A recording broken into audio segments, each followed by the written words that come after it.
Setelah nama Ganjar Pranowo ditetapkan sebagai bakal calon presiden PDIP, tentu pertanyaan selanjutnya siapa pendampingnya atau cawapresnya.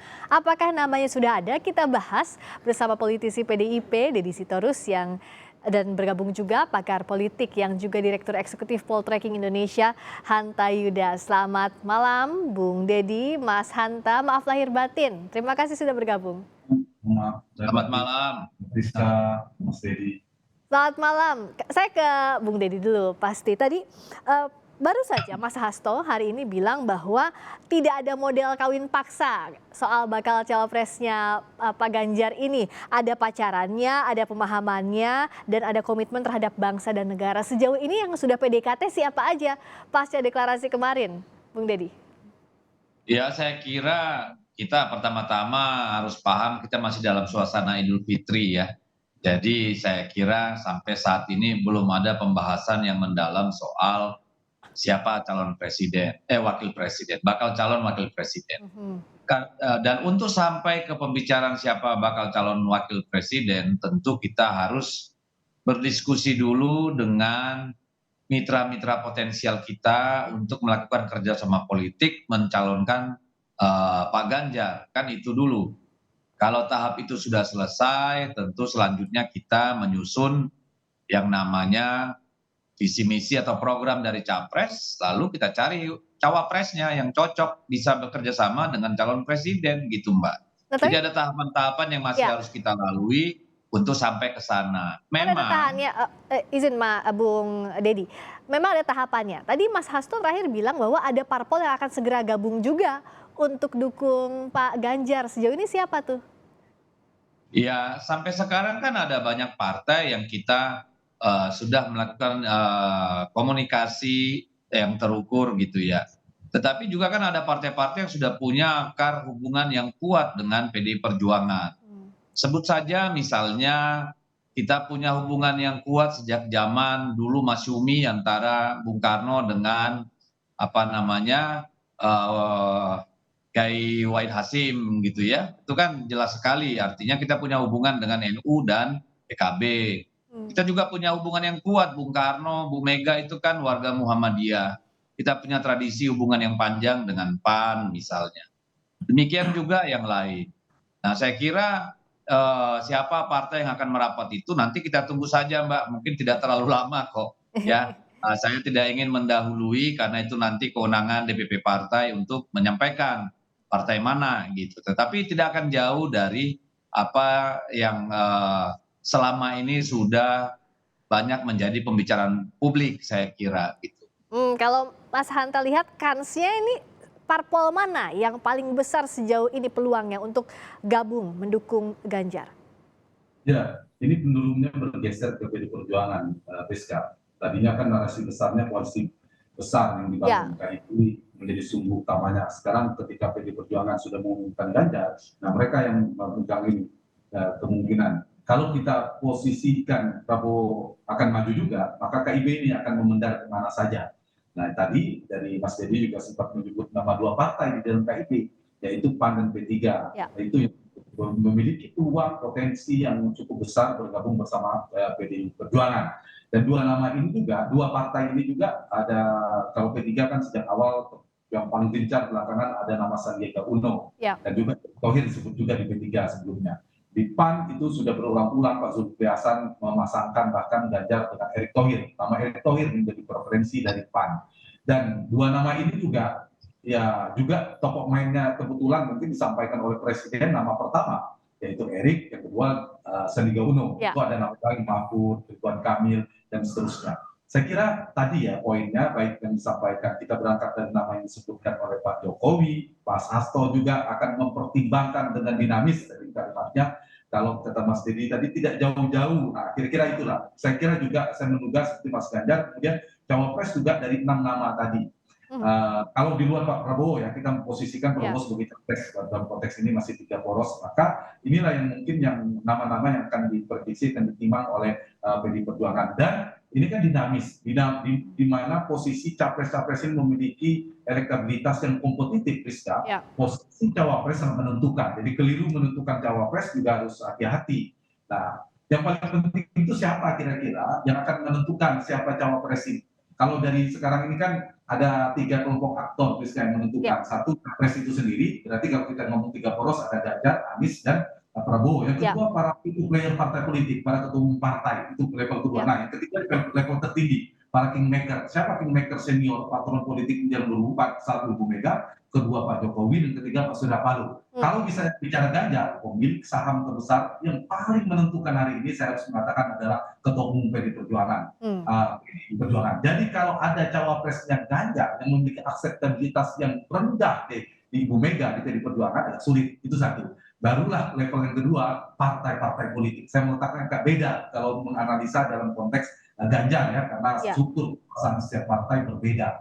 Kalau dari kemampuan setiap partai, setiap cawapres punya variabel tersendiri. mhm, Tadi soal kekuatan elektabilitas, nama-nama yang disebutkan oleh Pak Jokowi juga orang-orang punya ya, elektabilitas. Nama-nama yang disebut Pak Jokowi juga orang-orang memiliki boarding pass partai. mhm, Seperti Pak Erlangga, Pak Erick Thohir, Pak Sandiaga Uno, semua punya pegangan kedekatan partai. hmm, Dan logistik, kalau logistik yang paling kuat tentu ya dua pertama yang disebut oleh Pak Jokowi yang ya, punya irisan semuanya. Tapi lagi-lagi ya. saya kira dinamis, semua pengambil keputusan dan kita lihat Ibu Mega punya jam terbang yang tinggi, Ya. pengambil keputusan jaga hati-hati tapi cermat, ya saya kira kita bisa menduga posisi cawapres juga tidak gegabah diambil oleh PD Perjuangan seperti menentukan Tentu capres. kalau di PDIP pengambil keputusan akhir hak prerogatifnya ada di tangan Ketua Umum Bung Deddy. Tapi dari 7 nama yang disodorkan oleh Pak Jokowi, apakah ini jadi pertimbangan utama juga untuk Ketua Umum menimbang siapa nama bakal cawapres yang paling pas untuk Pak Ganjar? Ya, tadi saya menyambung ya, tadi benar P3 salah satu partai yang kita punya akar yang kuat, itu kan tradisinya ke NU ya, jadi tadi Ya, saya tidak menyebutkan. Juga dengan partai-partai yang lain gitu. Jadi saya kira nama-nama yang disebutkan Pak Jokowi itu kan nama yang sudah beredar di publik selama ini, nama-nama yang punya elektabilitas yang tinggi, artinya sudah cukup populer, dikenal oleh masyarakat. Tetapi untuk menyebut siapa yang akan menjadi calon wakil presiden pada akhirnya, tentu yang saya katakan tadi, Ibu Mega tentu akan berdiskusi, berdialog dengan para pimpinan partai, para tokoh organisasi besar gitu ya, dengan Pak Jokowi, dengan berbagai pihak senior partai semua gitu. Tetapi pada intinya tentu juga chemistry dengan Pak Ganjar juga menjadi pertimbangan, ya, ya komitmen terhadap keberlanjutan pemerintahan juga ya. itu pertimbangan. Terlalu pagi Mbak Priska untuk Hmm. bicara orang kalau menurut Ya. saya ya.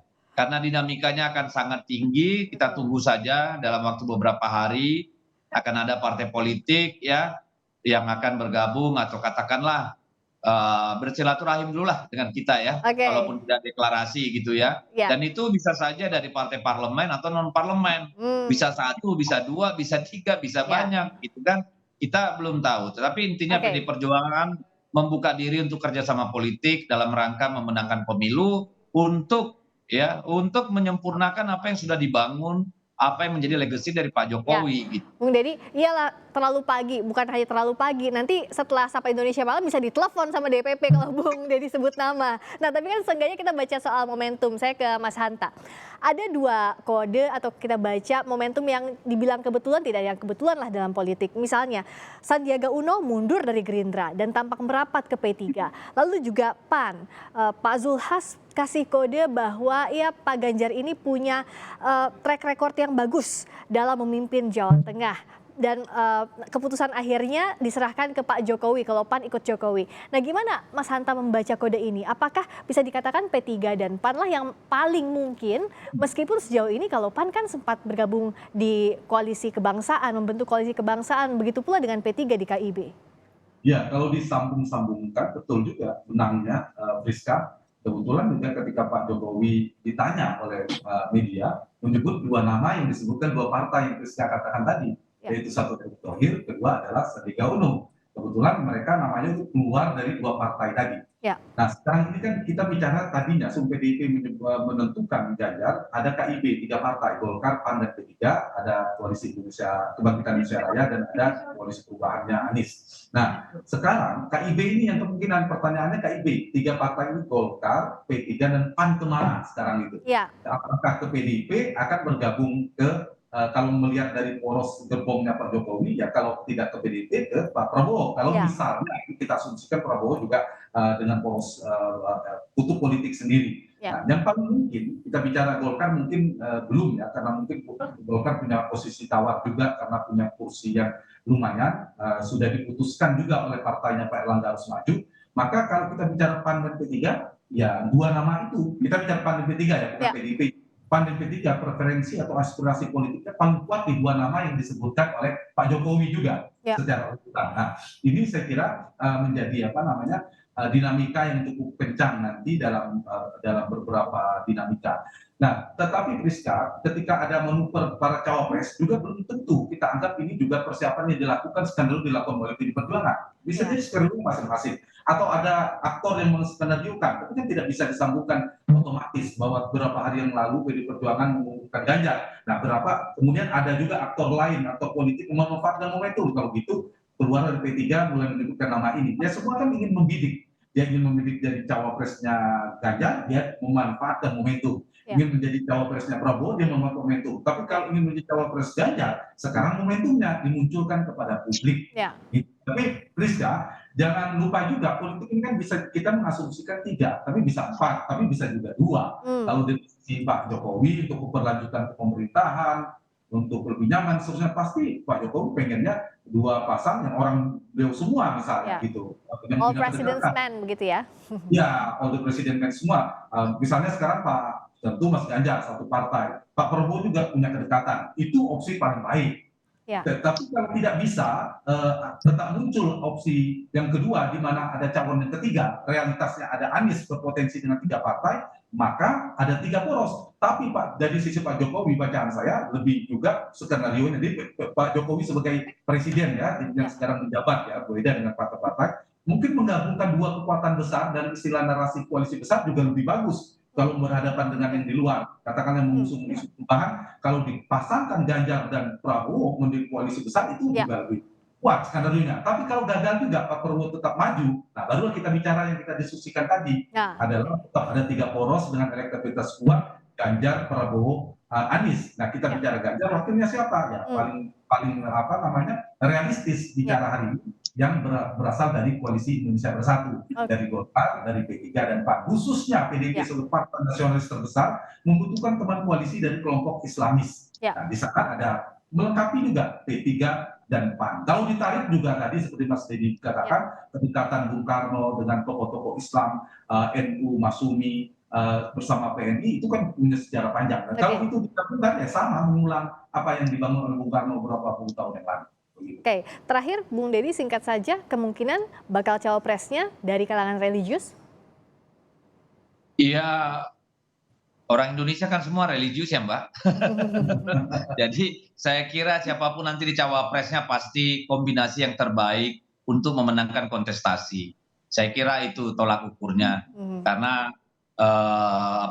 penting bagi kita memastikan ini pasangan yang ideal.